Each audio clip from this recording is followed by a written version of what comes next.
लेकिन अगर वो भुनाने का प्रयास कर रहे हैं तो वो ये दिखाना चाहते हैं प्रदेश देश में कि समाजवादी पार्टी ही एक ऐसी पार्टी है जो जातिवार जनगणना चाहती है, जबकि मानिया बहन जी ने ट्वीट के माध्यम से, मानिया बहन जी इसके पहले भी जातिवार जनगणना की बात कर चुकी हैं। जब उनको मौका मिला तो उन्होंने 17 उपजातियों को जब इन्होंने लटकाने का काम किया तो मानिया बहन जी ने ये प्रस्ताव भेजा कि शेड्यूल कास्ट के आरक्षण को बढ़ाते हुए इनको भी शेड्यूल कास्ट की सूची में शामिल किया। तमाम ऐसे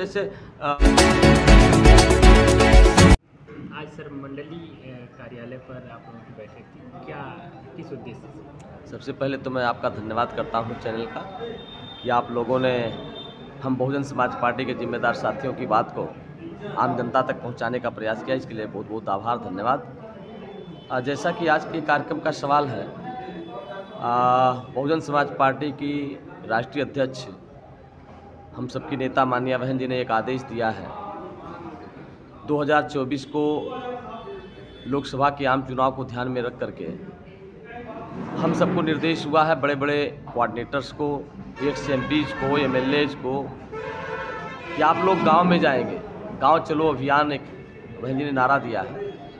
हमारे लोग गांव की तरफ जा रहे हैं और गांव में जा कर के बहुजन समाज पार्टी की नीतियों को, महापुरुषों के संघर्षों को बताने का काम कर रहे हैं।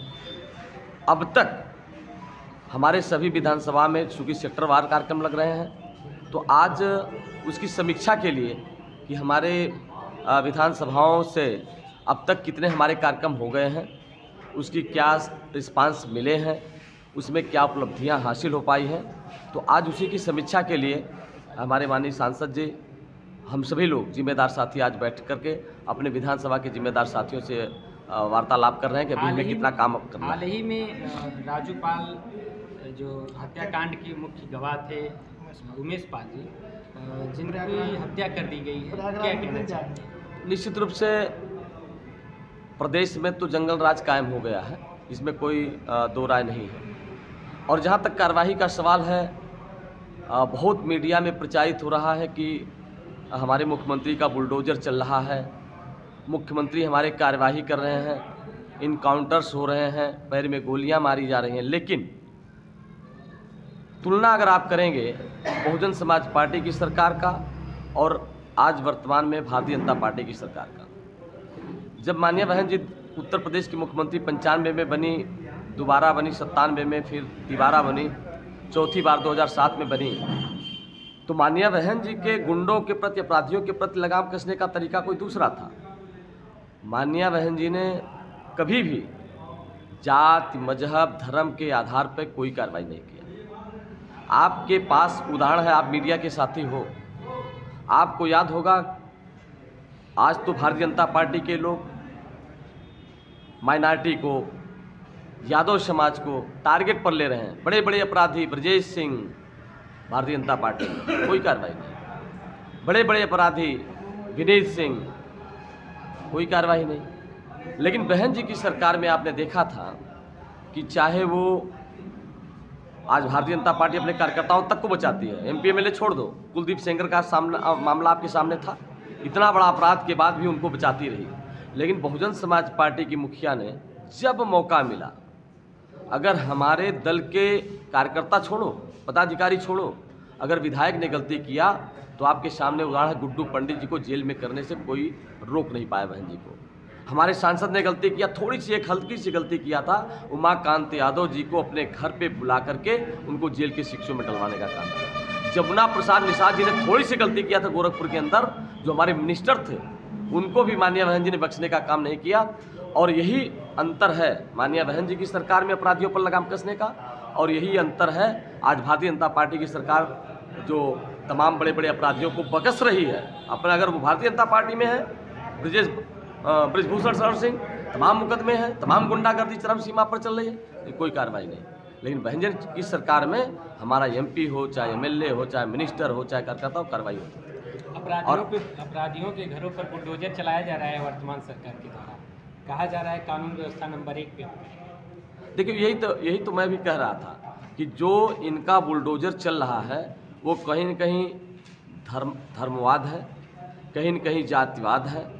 जातियों को देख करके संप्रदाय को देख करके, धर्म को देख करके उनके ऊपर कार्रवाई हो रही है। यहीं पे तमाम ऐसे ऐसे गुंडे गुंडागर्दी कर रहे हैं, लेकिन उनके ऊपर कार्रवाई इसलिए नहीं हो रही कि कहीं न कहीं वो भारतीय जनता पार्टी से जुड़े हैं। पिछड़ा और अतिपिछड़ा आरक्षण अभी तक कंफर्म नहीं हुआ। चुनाव 2024 से पहले, लोकसभा के चुनाव से पहले, तो नगर पालिका, नगर निकाय के चुनाव में क्या कहें? देखिए, निश्चित रूप से यदि सरकार चाही होती कि हमें वास्तव में ईमानदारी निष्ठा से चुनाव कराना है, तो जो हाई कोर्ट ने निर्देशित किया कि नहीं, आपको तीसरा टेस्ट कराने के बाद, तीसरा परीक्षण कराने के बाद आरक्षण लागू करना चाहिए, ये कर दी होती। लेकिन उसके नियत में कहीं न कहीं खोट था।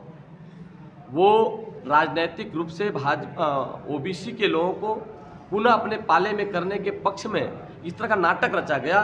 दोनों लोगों ने मिलकर नाटक रचा, हमारी जुडिशरी ने और हमारी सरकार ने।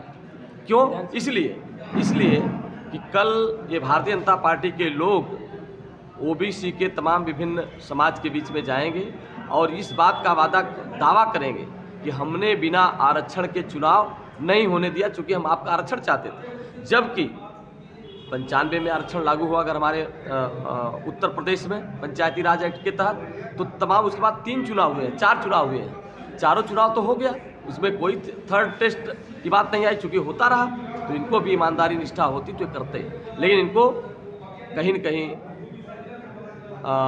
भावनात्मक लगाव लगा करके तब चुनाव कराना, इसलिए इन्होंने ऐसी कमी की है। जातिगत जनगणना पे हमारी नेता ने स्पष्ट रूप से ट्वीट किया है। सदन के अंदर हमारे एकमात्र एमएलए ने उस मान्या बहन जी की बात को रखा है। आपने मीडिया के माध्यम से सुना होगा। निश्चित रूप से बहुजन समाज पार्टी की नेता, बहुजन समाज पार्टी ये चाहती है कि जातिवार गणना हो, जनगणना हो, लेकिन पूरे देश का एक साथ जनगणना कराया जाए और सेंट्रल गवर्नमेंट को यहाँ से चिट्ठी लिख के भेजा जाए कि एक साथ जनगणना हो पूरे देश में। चूँकि प्रदेश का मामला नहीं, बहुजन समाज पार्टी राष्ट्रीय पार्टी है, वो चाहती है पूरे देश में जातिवार जनगणना होनी चाहिए, जिससे स्पष्ट रूप से पता चले कि शेड्यूल कास्ट के लोग कितने हैं, ओबीसी के लोग कितने, जिससे स्पष्ट उनका आरक्षण भी लागू हो जाए कि हमें इतना आरक्षण चाहिए। विधानसभा में अखिलेश नेता प्रतिपक्ष के विरोधी दल के नेता हैं, उन्होंने जो छठा बजट भाजपा ने घोषित किया है उसके ऊपर ना बात करते हुए विधानसभा के अंदर सिर्फ जाति जनगणना को बड़ा मुद्दा बनाते हुए ओम प्रकाश राजभर, निषाद अपना दल को अपने तरफ खींचने की तैयारी कर रहे हैं। इस पर क्या कहेंगे? अब देखिए, उनका अपना राजनीतिक एजेंडा है। वो क्योंकि 2022 के आम चुनाव में समाजवादी पार्टी पूरी ताकत लगा चुकी है। पूरी ताकत के साथ उनको एहसास था कि हम सरकार बना लेंगे, नहीं बना पाए। और आज फिर जहां बजट पे चर्चा होनी है, ठीक है, जातिवार जनगणना होनी चाहिए, ये हमारी मांग है, सबकी मांग है, पिछड़े वर्गों की मांग है, तमाम पॉलिटिकल पार्टीज़ की मांग है, ये तो है। लेकिन अगर वो भुनाने का प्रयास कर रहे हैं तो वो ये दिखाना चाहते हैं प्रदेश देश में कि समाजवादी पार्टी ही एक ऐसी पार्टी है जो जातिवार जनगणना चाहती है।